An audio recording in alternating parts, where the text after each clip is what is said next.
Bueno, siguiendo con el programa del día de hoy, les voy a presentar a los siguientes conferencistas. Muchos de ustedes ya las conocen. Natalia Vivas es comunicadora social, fundadora de la comunidad colombiana de usabilidad usarte.org.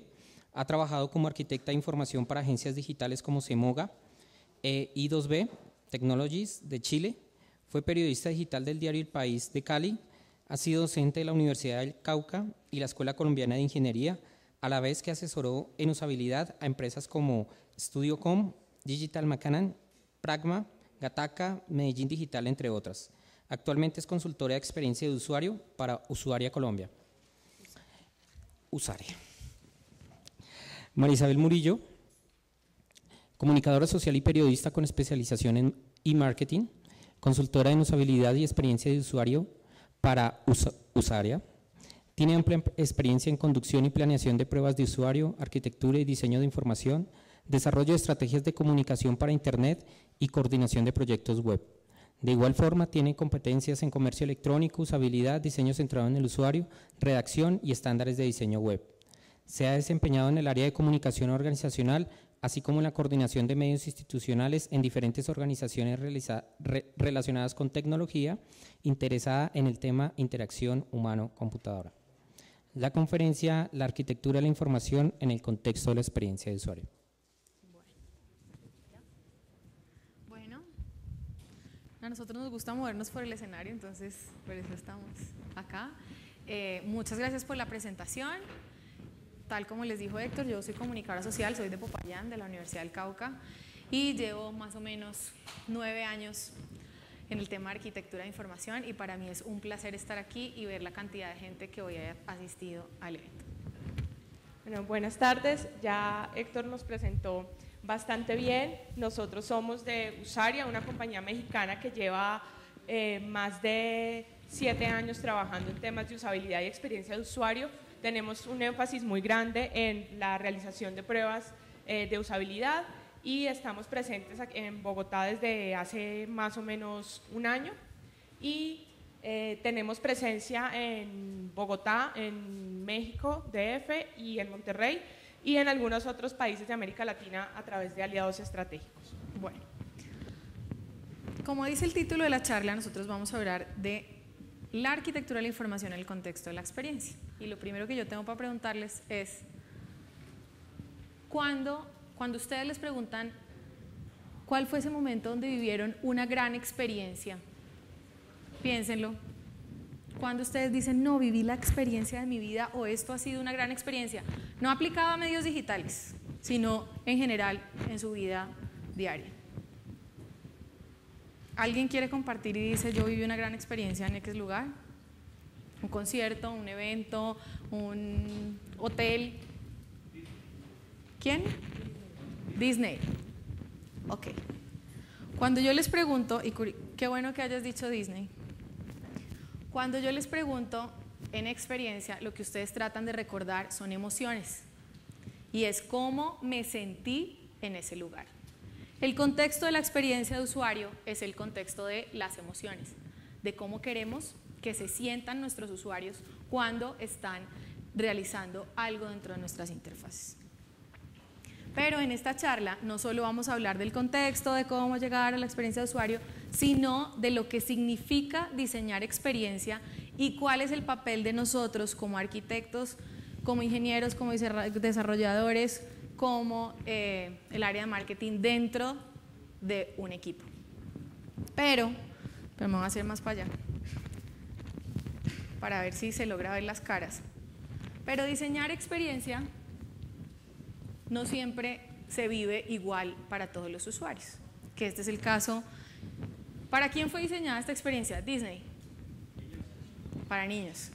Y toda la experiencia está estrechamente ligada a esas emociones de los niños. Pero hay papás que se meten a la experiencia y los papás van a ir. Pero tenemos que esta experiencia no es la misma para todos. Eso implica conocer quiénes son las personas que se van a montar a esta montaña rusa que estamos creando y que se van a tener en esta experiencia. ¿Cuáles son los objetivos al diseñar experiencia de usuario de cara al uso? O sea, cuando yo diseño, ¿para qué estoy diseñando experiencia? para que sea divertido, entretenido, ¿a dónde tengo que apuntar? Entretenido, lleno de emociones, ¿dónde tengo que apuntar? Estéticamente placentero. Puede que esto para algunos de ustedes no sea estéticamente placentero. Ahí viene el punto de por qué es importante pensar en los usuarios. Y los objetivos de la experiencia es que sea gratificante, motivante, útil, satisfactorio y agradable. Todos estos componentes son subjetivos. Para el señor pudo que la montaña rusa no pudo ser la mejor experiencia de su vida, pero para los otros sí. Entonces yo tengo que pensar en quién es eso. Estos conceptos están sacados de Interaction Design Book, que se los recomiendo, idbook.com, donde pueden encontrar cuáles son los objetivos de la experiencia de usuario. Ahora, ¿cuáles son los objetivos de la usabilidad? Ahorita Angelo nos hablaba de algunos cuando estaba haciendo la caracterización de la arquitectura. Yo siempre pongo este ejemplo que de alguna manera sí lo aprendí del maestro César Collazos, que lo tuvimos en el Día Mundial de la Usabilidad, de unas tijeras. Todos hemos usado alguna vez unas tijeras. La primera vez que la aprendimos a usar, de ahí en adelante, lo que decía hoy Angelo, las podemos, fácil de aprender, fácil de recordar, es seguro, es efectivo y es eficiente. Si las tijeras no cortan bien, es un problema funcional. Entonces yo las pude agarrar bien, la aprendí, pero es que no cortan. Y las tijeras existen, o hay tijeras que son para niños, y cuando esas tijeras que son para niños tienen orejitas de conejo, boca de cocodrilo, estamos hablando de experiencia de usuario. Y tijeras hay muchísimas, para cortar pelo, para cortar papel, para cortar pasto y demás. Sitios web hay muchísimos. Cualquiera puede usar unas tijeras, pero yo las diseñé pensando en un uso específico y en un contexto determinado. Y aquí viene algo muy importante, que algo sea fácil de usar, que algo sea fácil de encontrar, que algo cumpla con estas características, no necesariamente habla de ser amigable. Lo amigable es lo que tiene condiciones y características humanas. Cuando llega el perrito y me reconoce, el perrito es amigable porque tiene condiciones de ese reconocimiento humano.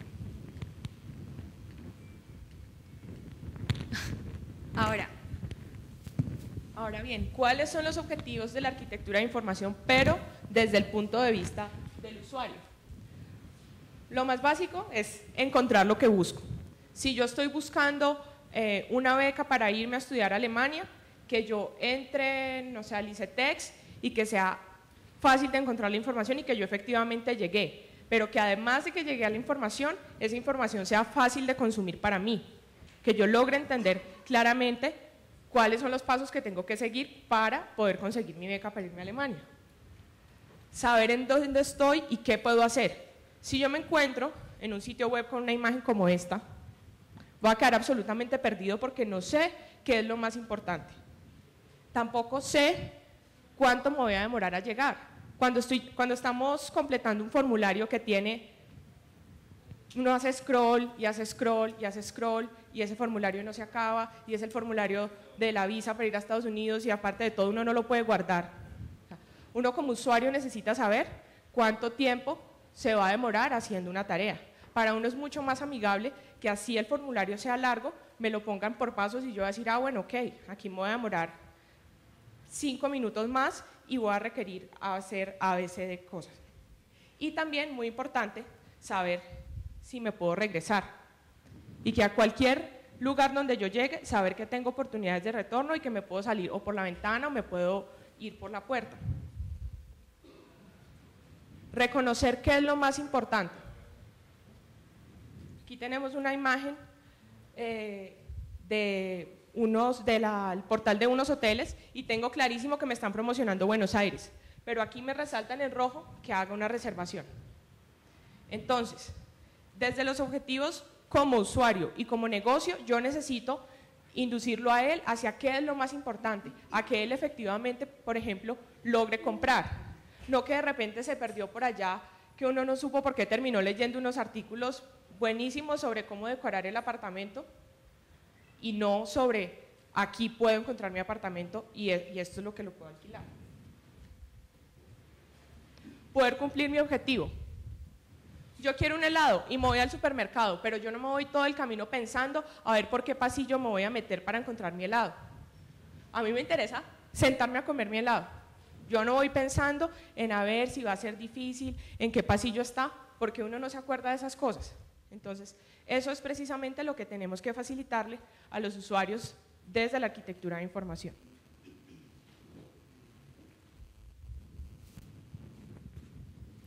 Hola.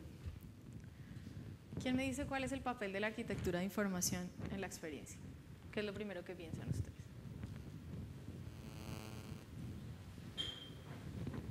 Después de lo que hemos hablado. Bueno, vamos a ver. Hay algo que hoy vamos a ver al final del día, Lou Rosenfeld, que es uno de los primeros que acuñó el término aplicado a la web, o el que más ha trabajado, junto a Peter Morville. Y si bien hemos hablado de que la experiencia está estrechamente ligada a las emociones, yo no puedo crear algo, o sea, hacer una arquitectura. Si la arquitectura es deficiente, todo lo demás puede ser deficiente. ¿Por qué? Porque es una infraestructura, y él lo llama de misión crítica. Lo que nosotros estamos creando es este andamiaje donde se va a sostener una experiencia. Y si nosotros no hacemos bien este trabajo, pues se va a ver afectado el trabajo de los programadores, de los productores de contenido y finalmente de los usuarios. La arquitectura es un proceso y hoy nos lo mostraba, de hecho toda la mañana lo hemos visto, y es un proceso en el que lamentablemente solo estamos viendo entregables. Un plano, que para nosotros es el famoso wireframe, que la mayoría está familiarizada. Una estructura, que es el diseño de este andamiaje y dónde está distribuido y cómo va a funcionar. Un diseño visual, pero no es solo eso. La arquitectura de información, de hecho alguien lo decía, es un gran intangible en muchos casos.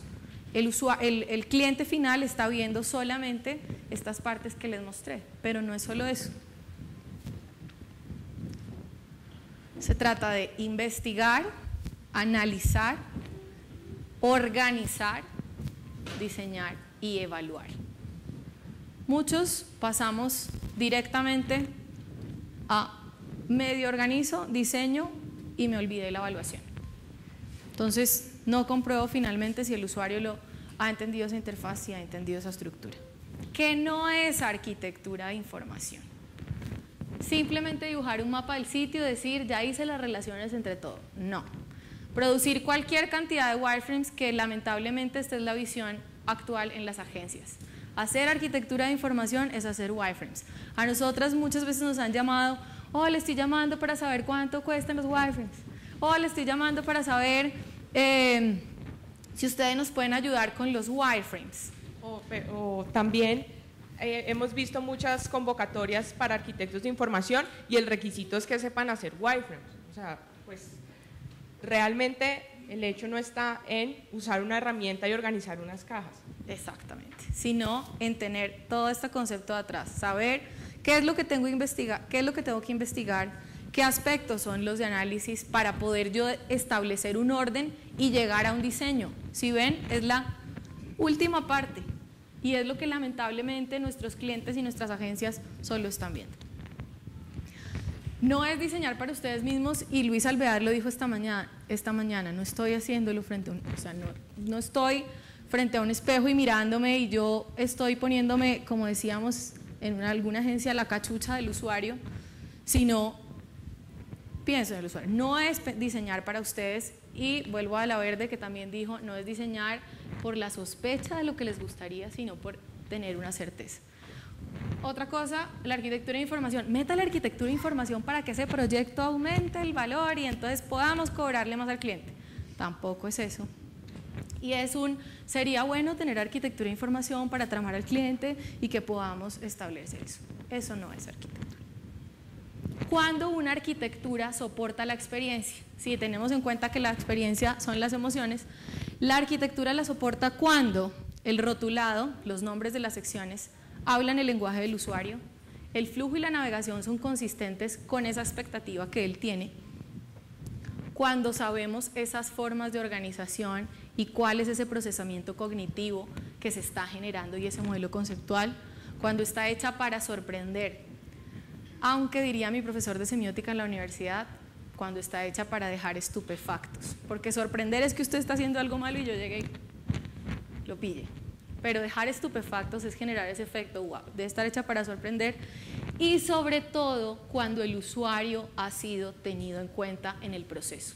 Si yo no he tenido en cuenta en el proceso al usuario, si no he establecido muchas de esas técnicas que hoy nos mostró Luis, pues probablemente yo no estoy soportando la experiencia. Yo solamente estoy haciendo una estructura y una organización que no va a satisfacer unas necesidades de sentimientos y emociones del usuario. Ahora, hacer una excelente arquitectura de información no nos garantiza tener una excelente experiencia de usuario, pero una excelente experiencia definitivamente se apoya en una gran arquitectura de información.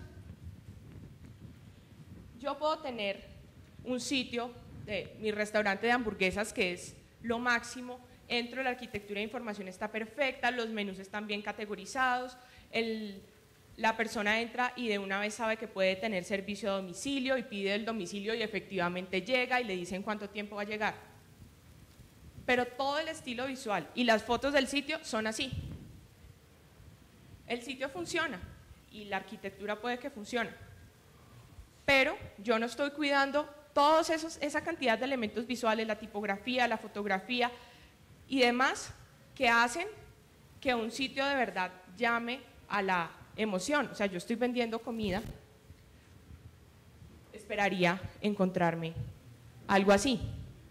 O yo puedo tratar o intentar transmitir una gran experiencia, tener unas fotos maravillosas, escoger la mejor tipografía, intentar hacer el mejor diseño de interacción, pero la gente efectivamente le estoy diciendo que tiene domicilios en línea, pero ni siquiera puede terminar el checkout, o ni siquiera le estoy diciendo, oye, tu domicilio te va a demorar 45 minutos, y no estoy teniendo una conversación con el usuario.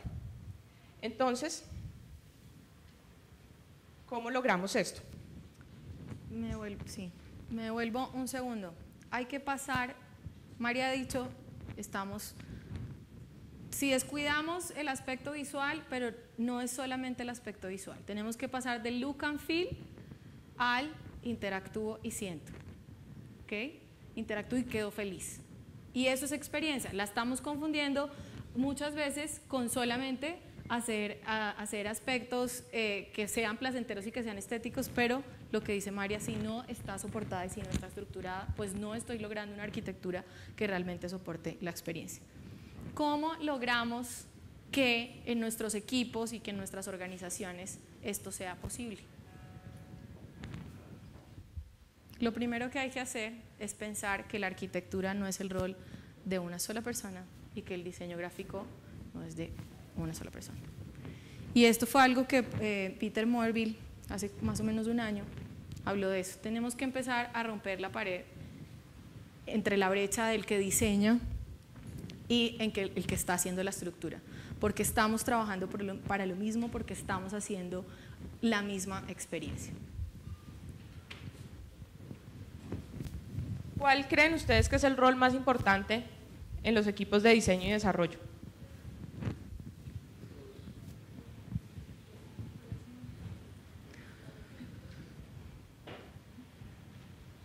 Hoy estamos aquí porque queremos darle importancia a la arquitectura de información, queremos que cada vez dentro de los equipos de trabajo el espacio que se le da al arquitecto de información sea mayor, pero no podemos convertirnos en los arquitectos de información estrellas que se van a su casa y se encierran y a 3 semanas organizar una cantidad de información y después llegan con un entregable y nadie más lo vio, nadie más del equipo lo vio y después se lo entrega al diseñador de interacción y al diseñador visual, pero nunca fueron tenidos en cuenta dentro del proceso.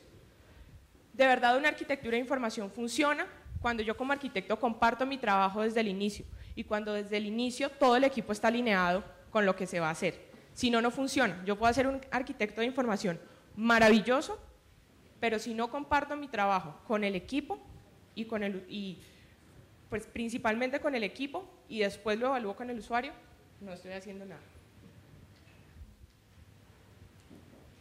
Esta es una imagen imágenes como esta rotan todo el tiempo en internet, entre la rivalidad entre el ingeniero y el diseñador, entre el diseñador y la de marketing, entre la de comunicaciones, es que el director de proyecto no sé qué. O sea, esto ya no puede seguir pasando. De verdad necesitamos empezar a pensar como un equipo y a defendernos como un equipo. Las grandes ideas surgen de grandes equipos y no de la suma de trabajos individuales. Esta es una foto de unos chicos en Finlandia que hacen también experiencia de usuario, pero me gusta mostrarla porque todos se ven igual de bien. O sea, igual esto es algo físico, pero a lo que vamos es, todo el trabajo que hacemos es igual de importante. Yo tengo que involucrar desde el principio a los ingenieros y tengo que incluir desde el principio a los diseñadores y al director de cuenta y alinearlos a todos para empezar un trabajo conjunto.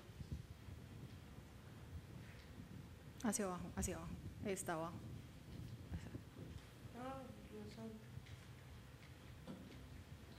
Ahí está. La clave de todo es la comunicación. Invéntense formas en cómo van a comunicar lo que ustedes están haciendo con su equipo de trabajo. Hay gente que usa Basecamp, pero si no tienen Basecamp, usen Google Docs, usen el correo, impriman lo que están haciendo, dibujen en las ventanas de la oficina, que la demás gente vea lo que ustedes están haciendo y tenga la oportunidad de opinar. Así créanme que todo el mundo va a hacer el trabajo con el mayor de los gustos y después no va a llegar el ingeniero frontend a tirarse el diseño que usted hizo, porque si usted nunca lo involucró. Entonces tal vez a él le va a dar lo mismo, no poner un borde redondeado a ponerlo, porque pues a él le va a dar igual. Ahora bien, ¿cómo se llega a un nivel de madurez para este equipo o para nuestros equipos? Decía hace mucho tiempo Ramón Salaverría, que ha escrito mucho sobre periodismo digital, y va a ser la misma purga entre el periodista digital y el periodista viejo, periodista de papel. De alguna manera, los que hoy están diseñando tienen unos hábitos y unas prácticas de diseño de hace mucho tiempo, que no están mal, pero el roce hace al cariño. Den la pelea. Yo llevo 9 años en diferentes departamentos dando la pelea. Miren, necesitamos que todo el mundo sepa qué es lo que hace un arquitecto de información. Necesitamos que todo el mundo en la organización sepa que es que yo no hago wireframes, sino que yo tengo un proceso y tengo unas metodologías, y esas metodologías hay que empezarlas a volver tangibles. Porque el cliente lo que está pagando es un tangible, y porque internamente yo tengo que mostrar que estoy haciendo un sketch, que estoy haciendo un mapa de empatía como nos mostró Luis, o estoy haciendo un backcasting o un task flow, pero estoy demostrándose. Para llegar a ese nivel de madurez de experiencia de usuario mediada por la arquitectura, digamos que hay unas fases. La mayoría de nosotros estamos en bueno, en nuestro caso no, pero supongo muchas agencias en los que todavía no está reconocido. La experiencia de usuario, nada que ver, pero haga wireframes. Y estamos vendiendo wireframes. Cuando empieza a mostrarse interesado, pero no recibe plata. Entonces, queremos un departamento de experiencia de usuario, pero no hemos comprado ni un solo libro para el departamento, ni hemos mandado a alguien a que haga una formación, ni nos hemos preocupado por compartir. El tercer nivel es en que ya empiezan a ver que la experiencia de usuario es importante y empiezan a hacer programas internos dentro de la compañía. Y bueno, todas estas fases en las que se comprometen, se enganchan y finalmente la experiencia de usuario se mete dentro de todo el proceso de la compañía. No podemos hacer grandes experiencias de usuario, podemos hacer grandes arquitecturas de información, pero lo que decía hoy Ángelo, no podemos empezar a replicar arquitecturas viejas, tenemos que empezar a pensar en esos usuarios y no tener la misma categorización y la misma barra a la izquierda, menú horizontal para todos los proyectos, sino que tenemos que conocer al usuario. En la medida en que empecemos a invertir en experiencia de usuario al interior, invertir tiempo, invertir recursos, invertir en herramientas, vamos a empezar a generar mayor innovación, por decirlo así. Cada estudio y cada investigación de usuario nos va a dar ese nivel de madurez que hoy, digamos, muchos estamos en esta fase de interesar. Estamos interesados, nos gusta. Alguien me decía hoy, todo el mundo está hablando de esto, pero nadie sabe hacerlo.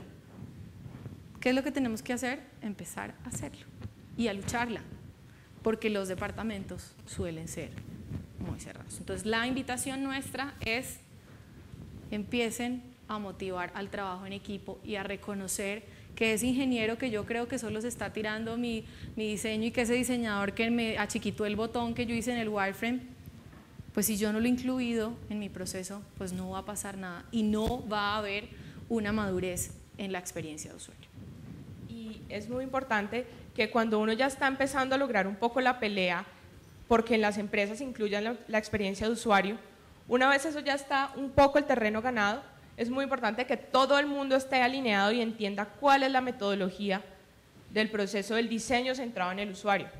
Porque nada nos ganamos con que el equipo de diseño y desarrollo la tenga clarísima si el director del proyecto viene a decir que eso tiene que estar listo en 20 días. Hasta Igual, ahí llega todo. Y también saber que hay metodologías en las que puede estar listo en 20 días. Eso es otra cosa que hay que empezar a motivar dentro de los equipos procesos. Esto no es muy largo, pero puede ser tan largo como nosotros decidamos o investiguemos en nuestros equipos. Listo. Si tienen Preguntas, comentarios, experiencias.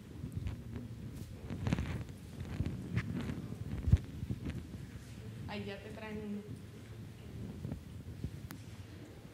Hola. Oye, no entendí una parte en la que dices que la arquitectura de información debe sorprender. Lo entiendo desde la parte, o sea, llevando un ejemplo diario, digamos en la banca virtual, que un día dijiste, hey, por fin logré el camino fácil a buscar mi saldo, a encontrar mi saldo. Y la sorpresa puede ser, hey, o sea, bueno, creo que lo fue redundante, pero... Sí, la sorpresa es positiva, por eso decía, hay que dejar estupefactos y no sorprender negativamente. Yo puedo decir, ay, esto no era lo que yo esperaba, ¿no? Esto no es lo que yo necesito. Una cosa de sorprender, bueno, no sé si tenemos conexión, si conocen Etsy, no sé si puedo dibujar. Etsy, ¿sí me puedo pasar? Necesito entrar a etsy.com. ¿Qué es que sorprenda y qué es innovar? Cuando tú entras a Etsy, que es un portal de una tienda de tiendas, la gente que hace que hace cosas a mano las puede vender y tiene su propia tienda interna. Cuando tú empiezas a buscar y vas en el nivel de profundidad, la arquitectura de información, no solo por su clasificación, sino por la forma como ha sido distribuida. Nuestra costumbre es, necesito rayar, mañas de profesora cuando tú entras a un nivel, normalmente lo que pasa en una arquitectura es que despliegas información acá o despliegas información así. El modelo de jerarquía natural de la arquitectura. ¿Qué es? Un menú de navegación, o se despliega de esta manera o se despliega de esta manera. ¿Qué hace Etsy? Etsy lo despliega como si estuvieras encima. ¿Qué es lo que pasa en el contexto de ese producto? Porque han estudiado la experiencia y porque además esa arquitectura está soportada por un componente de interacción. Entonces a eso voy, o sea, sorprendernos en el sentido de, no, pues entré, menú, etcétera y demás. Ahí es una arquitectura normal. Una arquitectura que apoya la experiencia es que esa navegación me está sorprendiendo positivamente. MailChimp también creo que lo hace, Mint, y estamos hablando de sistemas de navegación, que es uno de los agentes y componentes de arquitectura, pero me está llevando a la experiencia y es wow. O sea, si todos los menús del mundo se despliegan hacia acá y este se desplegó hacia arriba y me muestra como si yo tuviera el camino de migas, pero no lineal, sino a nivel visual. Apoyó la experiencia y jugó con las emociones. Ok, pero ahí me queda otra duda. ¿Eso no correspondería más al diseño de la interfaz? Sí, pero a eso voy. La interfaz, a ver, hay 4 componentes, o hay más, bueno, son 5 los elementos de la experiencia de usuario. Cuando yo he definido la arquitectura, yo he definido cuáles van a ser esos niveles. Cuando yo defino la interacción, cómo va a ser esa relación y cómo hacer esa interfaz. Yo como arquitecto estoy en capacidad de dar mis conceptos transversales a ese punto. Y es hoy lo que está mutando en algo que se llama User Experience Architect. Y es, ya no solo hago la estructura, no se me ocurrió, se la entregué y va otro y se la crea, sino que yo estoy pensando y aportando desde mi estructuración con ese aspecto. ¿Otra pregunta? Gracias.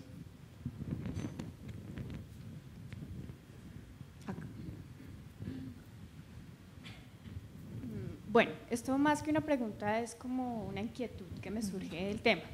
Yo soy diseñadora gráfica y digamos que en el trabajo X que se maneje o en donde tú te encuentres, ¿cómo tú le haces ver a una persona que está en otro nivel, por ejemplo, un gerente, un presidente de una organización, que es necesario invertir en tecnología?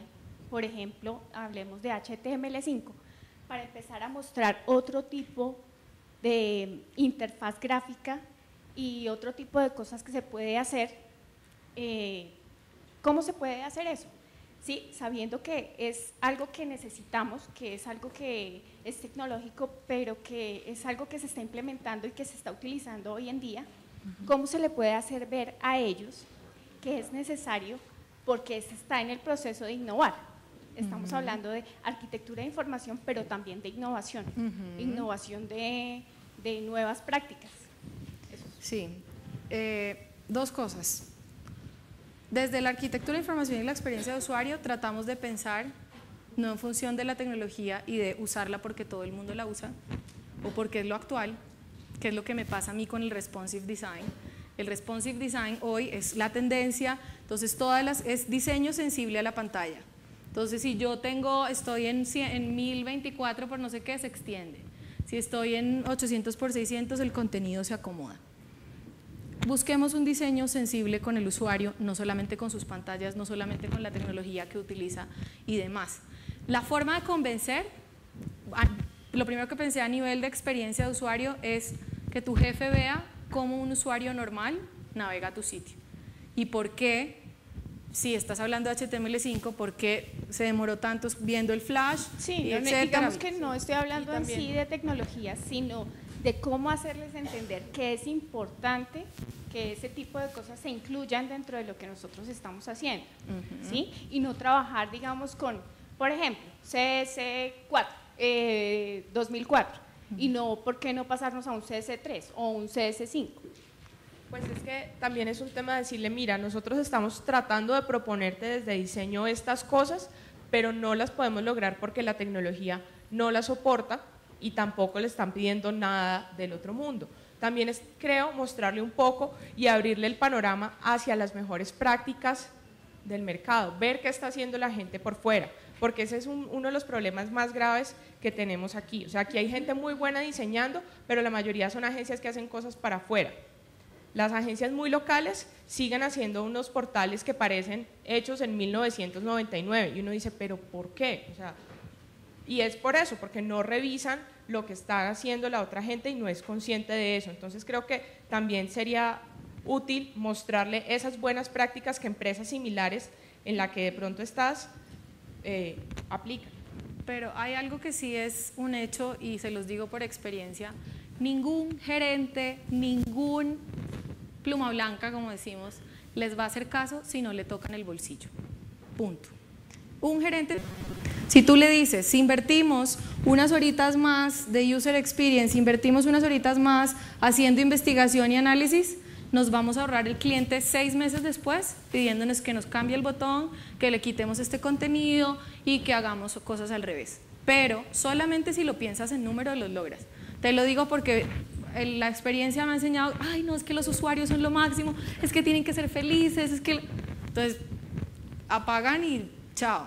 Pero si tú les dices que esa inversión que él va a hacer al principio y que ese tiempo que su equipo ha destinado a hacer a usar todas esas herramientas, le va a ahorrar el tiempo de cambios, que es el más grande de todos los proyectos, no sé si aquí hay líderes de proyectos, el nivel de recursos que se utilizan modificando una interfaz es casi superior al proyecto mismo. También cosas como si ese proceso que a lo mejor vas a implementar le va a ayudar a mejorar su sistema de servicio al cliente en línea, por ejemplo. Es hablarle de, eso te va a reducir los costos operativos de tener un call center contestando todo el día preguntas de señoras que no saben cómo usar el portal. Claro. Y tampoco vas a invertir en el demo, que es lo que está haciendo muchas de las organizaciones del Estado, y es que tengo que invertir en un demo y en un producto instruccional para enseñar cómo funciona. Si mejor invirtamos esa plata, que va a ser menos que el demo antes, y lo vamos a lograr. Y a nosotros, o por experiencia en algún proyecto, nos acortaron horas de arquitectura. Nos dijeron, no más arquitectura, y nosotros, háganle, vaya y siga al diseñador. Se lanzó el proyecto y después tuvimos que hacer todas las modificaciones de arquitectura que no se hicieron. Pero tócale el bolsillo si quieres conversar al gerente. ¿Algo más? Buenas. Sería una pregunta para ustedes y no sé si Luis también quiere responderla, creo que se relaciona con lo que él expuso. Uno lee por ahí como esta discusión de qué tanto sirven estas investigaciones, ¿no? Uno ve, digamos, los de Basecamp diciendo como nosotros vamos directo ni siquiera a wireframe, sino directo a diseño, este tipo de cosas, ellos no le ven la utilidad de eso. Entonces la pregunta es como, digamos, en la experiencia de ustedes, ¿cómo si les ha funcionado, digamos, hacer un character map o un empathy map o este tipo de cosas? Y no, nada, esa es la pregunta. Bien.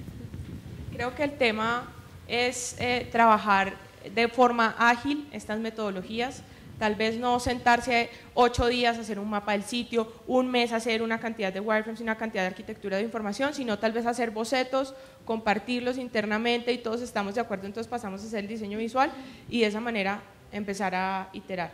Sí. Hay una metodología que se llama Lean UX, que es bajo la mezclar que nosotros trabajamos. Diseño centrado en el usuario con metodologías de desarrollo ágil en ingeniería. Y de hecho nosotros esa es la metodología que usamos, y parte de una de los enfoques que tenemos como empresa es que nosotros sentamos primero a los stakeholders y con ellos hacemos diseño colaborativo. Por eso hablamos de equipo, porque no asignamos el diseño, ellos son los que tienen la última palabra en muchas cosas, pero nosotros a través del diseño colaborativo de ejercicios, involucrando al cliente y diciéndole al cliente, bueno, pero dibújemelo como usted lo sueña. Y yo tengo, pero su usuario hace A, B, C, D. Entonces somos la parte como la conciencia, y a través de las metodologías ágiles logramos que ese proyecto, que puede durar 6 meses, 7, solo de arquitectura, en 2, 3 semanas pueda estar. Suena muy exagerado, pero es posible siempre que sepas comunicarle la metodología. Si tú llegas a un cliente donde, no, es que la arquitectura informática, todos somos, a mí me dijeron, usted es muy académica, es que usted es muy terca, es que esos son puros libros, no, a la práctica, yo necesito el sitio web en 3 meses o en 2 meses. Entonces, primero comunico qué es lo que voy a hacer, cuál es la metodología, y después empiezo. Y también, para que termines más rápido, no te sientas a diseñar o a hacer la arquitectura de todo el portal, porque al final tal vez la acabas y resulta que todo estaba mal o así no era desde el principio. Entonces, coges una parte y decís, bueno, me voy a enfocar en todo el proceso de checkout, y hasta que mi proceso de checkout no sea maravilloso, no sigo con lo demás. Eso hace que las cosas sean un poco obviamente más rápidas. depende del tipo de proyecto y de la magnitud de cosas que necesites. ¿Listo? Muchas gracias.